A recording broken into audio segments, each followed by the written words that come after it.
أعوذ بالله من الشيطان الرجيم. بسم الله الرحمن الرحيم. وإذ ابتلى إبراهيم ربه بكلمات فأتمهن قال إني جاعلك للناس إماما قال ومن ذريتي قال لا ينال عهد الظالمين. صدق اللہ العظیم. وَإِذِ ابْتَلَى إِبْرَاهِيمَ رَبُّهُ، اور اس وقت کو یاد کرو جب آزمایا ابراہیم علیہ السلام کو اس کے رب نے بکلمات کئی باتوں کے ساتھ، فَأَتَمَّهُنْ پس وہ ان پر پورے اترے. قال انی جاعلک للناس اماما، اللہ تعالیٰ نے فرمایا بے شک میں آپ کو لوگوں کے لیے امام بنانے والا ہوں. قال ومن ذریتی، ابراہیم علیہ السلام نے عرض کیا میری اولاد میں سے بھی بنائیے گا. قال لا ینال عہد الظالمین، اللہ تعالیٰ نے فرمایا ظالموں کو میرا عہد نہیں پہنچے گا. سورہ بقرہ کے شروع میں قرآن پاک کی رہنمائی اور ہدایت کا ذکر فرمایا، پھر 3 گروہوں کو ذکر کیا، ایک جو سچے پکے ایمان والے، اور دوسرے جو پکے کافر ہیں، اور تیسرے منافقین. پھر اس کے بعد اللہ تعالیٰ کی خالقیت کا ذکر فرمایا اور فرمایا کہ اسی کی عبادت کرو. قرآن پاک کی حقانیت اور صداقت کو ذکر کیا. آدم علیہ السلام جو پہلے انسان، پہلے نبی تھے، ان کی خلافت کا ذکر فرمایا، اور اس کے بعد بنی اسرائیل کا تذکرہ شروع ہوا اور تفصیل کے ساتھ 40 کے قریب ان کی برائیوں خرابیوں کا ذکر فرمایا، اور ساتھ ساتھ ضمناً اور بہت سارے مسائل ذکر فرمائے. اب یہاں سے حضرت ابراہیم علیہ السلام کا تذکرہ ہو رہا ہے. اصل میں تو حضور علیہ السلام کا تذکرہ شروع ہونا چاہتا ہے، اور یہ آگے تک لیس البر ان تولوا وجوہکم قبل المشرق، وہاں تک یہ سلسلہ چلتا رہے گا جس میں حضور علیہ السلام کا تذکرہ ہے. اور اس سے پہلے آپ کے جد امجد حضرت ابراہیم علیہ السلام کا یہاں تذکرہ فرمایا، اور دیگر انبیاء کا بھی ضمن تذکرہ آئے گا، اور بھی درمیان میں بہت سارے مسائل ذکر کیے جائیں گے. ابراہیم علیہ السلام کی یہاں آزمائش کا ذکر فرمایا. ابتلا کا معنی ہوتا ہے آزمانا. تو اللہ تعالیٰ نے ابراہیم علیہ السلام کو آزمایا. یہاں مفسرین نے یہ سوال اٹھایا ہے کہ اللہ تعالیٰ کو تو آزمائش کی ضرورت نہیں، اللہ تعالیٰ نے تو ابراہیم علیہ السلام کو پیدا کیا، جو ان کے اندر صلاحیتیں رکھی ہیں وہ سب اللہ جانتا ہے. وہ تو علیم بذات الصدور ہے، وہ اول و آخر سب کو، ذرے ذرے کو جانتا ہے. انسان کو پیدا کرنے والا ہی وہی ہے، پیدا کرنے سے پہلے، پیدا کرنے کے بعد، اس کائنات کو بنانے سے پہلے اور اس کے بعد، اور جب یہ ختم ہو جائے گی اس کے بعد، تمام ایک ایک ذرے کو اللہ جانتا ہے. تو اللہ کو آزمائش کی کیا ضرورت تھی؟ اس کو تو پتا تھا کہ ابراہیم علیہ السلام کیا ہیں، ان کے اندر کیا صلاحیتیں ہیں. تو اس کا جواب مفسرین نے دیا ہے کہ بعض اوقات جو آزمائش اور امتحان ہوتی ہے اس کا مقصد یہ ہوتا ہے کہ لوگوں پر واضح کر دیا جائے کہ جس کا امتحان لیا جا رہا ہے اس کے اندر یہ صلاحیتیں اور یہ قابلیت ہے. تو ابراہیم علیہ السلام کا امتحان بھی لینے کا مقصد یہ تھا کہ دنیا کو بتانا تھا کہ دیکھو جس کو میں امام بنا رہا ہوں، جس کی اولاد میں بے شمار انبیاء کو بھیجوں گا، وہ یہ صلاحیت کے مالک ہیں. ابراہیم علیہ السلام بابل کے پاس قرا کے مقام پر، جو بغداد سے 60-70 کلومیٹر میل کے فاصلے پر ہے، وہاں پر پیدائش ہوئی. وہ ان کا وطن معلوف ہے. اور اللہ تعالیٰ نے بچپن میں ہی ان کو رشد و ہدایت، عقل، دانائی دی تھی، جیسا کہ قرآن پاک میں ہے وَلَقَدْ آتَيْنَا إِبْرَاهِيمَ رُشْدَهُ، ہم نے ابراہیم علیہ السلام کو دانشوری، رشد و ہدایت پہلے سے ہی عطا فرما رکھی تھی، اور شروع سے ہی اللہ تعالیٰ نے آزمائشوں میں بھی ڈال دیا۔ جیسے ہی پیدا ہوئے تھوڑی ہوش سنبھالی تو قوم، قبیلہ، بادشاہ سب مشرک تھے، خود ان کے والد بھی مشرک تھے، بت گڑتے تھے، بتوں کو پوجتے تھے، بتوں کی فیکٹری بنائی تھی، بتوں کو بیچتے تھے بنا بنا کر، تراش کر کے۔ ان کے والد جن کا قرآن پاک میں بھی تذکرہ ہے،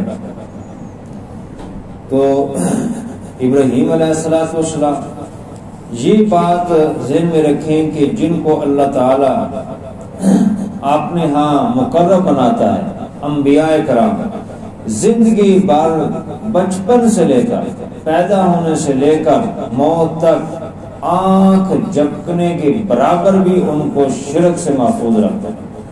اگر آنکھ جھپکنے کے برابر بھی وہ شرک کریں، شعوری میں، لا شعوری میں، بچپن میں، تو اللہ ان کو نبوت نہیں دیتا۔ اللہ کے جو منتخب ہوتے ہیں اللہ ان کی حفاظت فرماتا ہے، اسی طرح اور بھی نیک لوگوں کی اللہ حفاظت فرماتا ہے۔ تو انبیاء کرام وہ ہوتے ہیں جن کو ہر حال میں اللہ تعالیٰ ان کی حفاظت کرتا ہے، اسی لیے ان کو معصوم کہا گیا کہ اللہ تعالیٰ ہر حال میں ان کی گناہوں کی حفاظت کرتا ہے، ان سے دور رکھتا ہے گناہوں کو۔ تو ابراہیم علیہ السلام پیدا ہوتے ہی تھوڑی ہوش سنبھالی تو ساری قوم جو ہے شرک میں مبتلا ہے، بتوں کی پوجا کرتے ہیں، بڑے چھوٹے بت بنا رکھے ہیں۔ تو ابراہیم علیہ السلام ان کو پریشان اور ان کو دعوت دے رہے ہیں، تو بہرحال ان کے والد، ان کے رشتہ دار، قوم، قبیلہ، بادشاہ سب ان کے مخالف ہو گئے، اور پہلا ہی امتحان یہ ہوا کہ انہوں نے کہا کہ یہ جو نوجوان ہے یہ ہمارے مخالف ہے، کسی نہ کسی طرح اس کا کام تمام کیا جائے۔ ان کے متعلق سوچتے رہے، برا سوچتے رہے۔ ابراہیم علیہ السلام کو سمجھاتے رہے مختلف طریقوں سے، مختلف انداز سے، اور پھر جب قوم میلے پہ چلی گئی تو پیچھے ابراہیم علیہ السلام نے ان کے بتوں کی تباہی مچائی، کلواڑا لیا اور ان کے سارے، کسی کا کان کاٹ دیا، کسی کا ناک، کسی کا بازو، کسی کی گردن کاٹ دی، اور جو بڑا بت تھا اس کے گردن پہ کلواڑا رکھ دیا۔ اب قوم جب میلے سے واپس آئی، اچھا یہ جو میلے ٹھیلے اور فضول چیزیں ہوتی ہیں نا، ہلا گلا، ڈھول ڈمکا، بے حیائی، فحاشی، یہ اس طرح کی قومیں کرتی ہیں۔ آپ نے دیکھا ہوگا کہ یہ جو فرعونی تھے وہ بھی یہی کام کرتے تھے۔ تو انہوں نے چنانچہ یہ میلے پہ گئے، آئے تو دیکھا تو بڑے پریشان کہ ہمارے خداؤں کا، بتوں کا کیا کیا، کس نے تہس نہس کیا؟ تو کہا کہ وہی نوجوان ہے جو ان بتوں کو برا بھلا کہتا ہے، ان کی برائی کرتا ہے، اس کے کام ہوگا۔ تو ابراہیم علیہ السلام سے پوچھا، تو ابراہیم علیہ السلام نے کلواڑا جس نے بڑے نے اٹھایا اسے پوچھو، اس کا کام ہوگا۔ اسے پوچھو، بولتا نہیں ہے، تم جو ان کی پوجا کرتے ہو، یہ بولتے ان کے سامنے تم نے کھانے رکھے ہوئے، نہ یہ کھانے کھاتے ہیں، نہ یہ بولتے ہیں، نہ یہ دیکھتے سنتے ہیں، تو پھر ان کی کیوں پوجا کرتے ہیں؟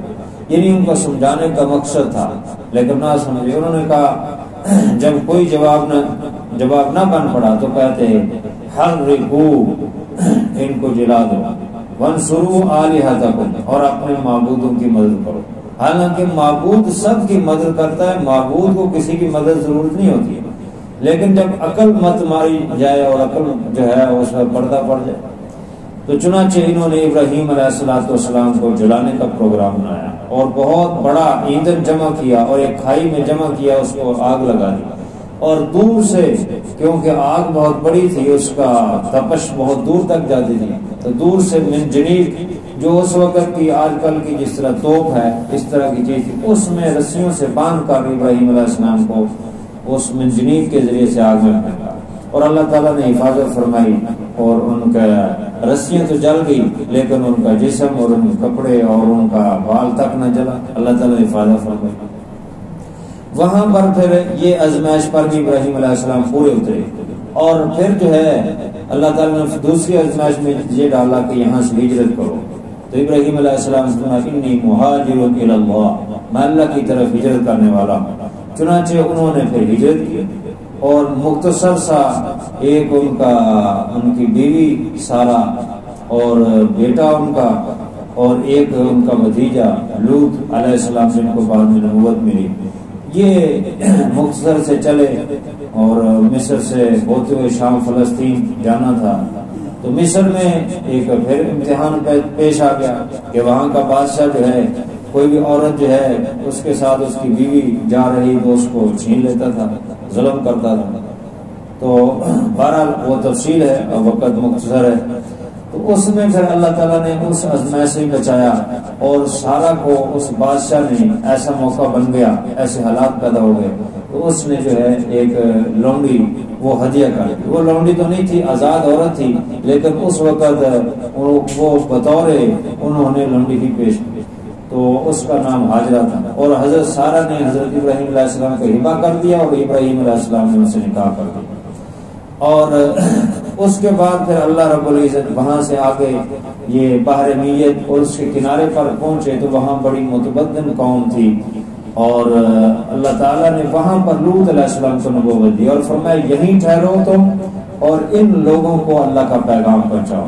اور اس کے بعد ابراہیم علیہ السلام آگے چلے اور ابراہیم علیہ السلام کی تیسری آزمائش یہ تھی کہ اب اپنی بیوی ہاجرہ اور بیٹے کو اسماعیل کو جو ہے چھوڑ کے آؤ غیر ذی زر وادی میں، یعنی جہاں اب بیت اللہ ہے، مکہ ہے، اس جگہ کچھ نہیں تھا، جو جنگل تھا غیر ذی زر وادی تھی، یعنی گھاس پھوس بھی نہیں تھا، ایسی وادی ایسی جگہ تھی، یعنی ایسی تو وہاں پر چھوڑا اور کچھ بھی نہیں تھا پاس، ایک مشکیہ تھوڑا سا پانی اور کھجورے تھی، اور وہاں سے بیوی بچے کو چھوڑنا جنگل میں یہ کوئی چھوٹی آزمائش تو نہیں۔ آج شہر میں نہیں کوئی چھوڑ سکتا اپنے بیوی بچے کو اکیلا، تو جنگل میں جہاں کچھ نہیں وہاں چھوڑنے کا حکم ہوا، اس پر بھی پورے اترے اور کبھی کبھی وقتاً فوقتاً یہ جاتے تھے۔ اور پھر ابراہیم علیہ السلام نے مال بھی اپنا پیش کیا اللہ کے راستے میں، اور کبھی بھی وہ اکیلے کھانا نہیں کھاتے تھے، اگر کوئی نہ مہمان ہو تو باہر نکل کے ڈھونڈتے تھے کہ میرے ساتھ بیٹھ کر کھانا کھانے والا ہو۔ تو اپنا مال بھی قربان کیا، اولاد بھی بچے بھی، اپنی جان بھی قربان کی۔ اسماعیل علیہ السلام وہاں اللہ تعالیٰ نے پھر زمزم ان کی ایڑیوں سے جو ہے کنواں جاری کر دیا، اور بہت سارے واقعات پیش آئے۔ تھوڑے سے اسماعیل بڑے ہوئے تو اللہ تعالیٰ نے کہا ان کو ذبح کر دو۔ خواب آیا جو مسلسل آتا رہا تو اس کو ذبح کرنے کے لیے چل گئی۔ تو اس طرح قربانیوں پہ قربانیاں، آزمائشوں پہ آزمائشیں جو ہے، اور اللہ تعالیٰ نے ابراہیم علیہ السلام جو ہے ان کو استقامت دی اور وہ اس پر پورے اترے، جس کا یہاں تذکرہ فرمایا وَإِذِ ابْتَلَىٰ إِبْرَاهِيمَ رَبُّهُ، جس وقت آزمایا ابراہیم علیہ السلام کو اس کے رب نے بِكَلِمَاتٍ، بہت ساری باتوں کے ساتھ، بہت ساری آزمائشوں کے ساتھ، فَأَتَمَّهُنَّ، بس وہ ان سب آزمائشوں پر پورے اترے۔ اللہ تعالیٰ نے فرمایا اس کے جواب میں قال انی جاعلک للناس اماما، بے شک میں آپ کو لوگوں کے لیے امام بنانے والا ہوں۔ اللہ تعالیٰ نے ابراہیم علیہ السلام کو ایسا امام بنایا کہ ان کے بعد پھر جتنے بھی نبی آئے وہ انہی کی اولاد میں آئے، یعنی امام الانبیاء اور یعنی ابو الانبیاء جو ہے وہ بنے اور اللہ تعالیٰ کے خلیل بنے۔ تو خلیل کا رتبہ ایسے نہیں ملا، بہت قربانی ہے۔ تو یوں اسحاق علیہ السلام ان کی اولاد سے جو جن کا لقب اسرائیل ہے، اور انہی کی اولاد کو بنی اسرائیل کہا جاتا ہے جو ان کے بیٹے ہیں، اور دوسرا آپ کے بیوی سے جو ہے اسماعیل علیہ السلام سے، جن سے اللہ تعالیٰ نے ایک ہی نبی جو سب نبیوں کے نبی امام الانبیاء حضور علیہ السلام کو بھیجا۔ تو یوں اللہ رب العزت نے ان کو امام بنایا ساری انسانیت کے لیے، یہ جد الانبیاء کہلاتے ہیں، اور اللہ رب العزت نے ان کو بہت بڑا مقام عطا فرمایا کہ ان کی دعا کی کہ ربنا وابعث فیہم رسولا، اے اللہ ایک رسول بھیج جو تیرے اس گھر کو آباد کرے۔ وہ رسول کی دعا وہ حضور علیہ السلام کے حق میں تھی، اور آپ صلی اللہ علیہ وسلم آئے اور پھر آپ نے بیت اللہ کو آباد کیا، وہ قیامت تک یہ سلسلہ چلتا رہے گا۔ تو بہرحال وہاں یہاں بہت تفصیل ہے۔ تو ابراہیم علیہ السلام کو جب اللہ تعالیٰ نے کہا کہ میں آپ کو امام بنا رہا ہوں، قال ومن ذریتی، ابراہیم علیہ السلام نے کہا کہ اللہ میری اولاد میں سے بھی بنائے گا امام، قال لا ینال عہد الظالمین، اللہ تعالیٰ نے فرمایا ظالموں کو میرا عہد نہیں پہنچے گا، یعنی جو آپ کی اولاد میں سے نیک ہوں گے ان کو تو یہ رتبہ ملے گا، لیکن جو شرک کرے گا تو ان کو کسی صورت جو ہے یہ امامت کا عہدہ نہیں ملے گا۔ اللہ تعالیٰ سمجھ رحمت کی توفیق عطا فرمائے۔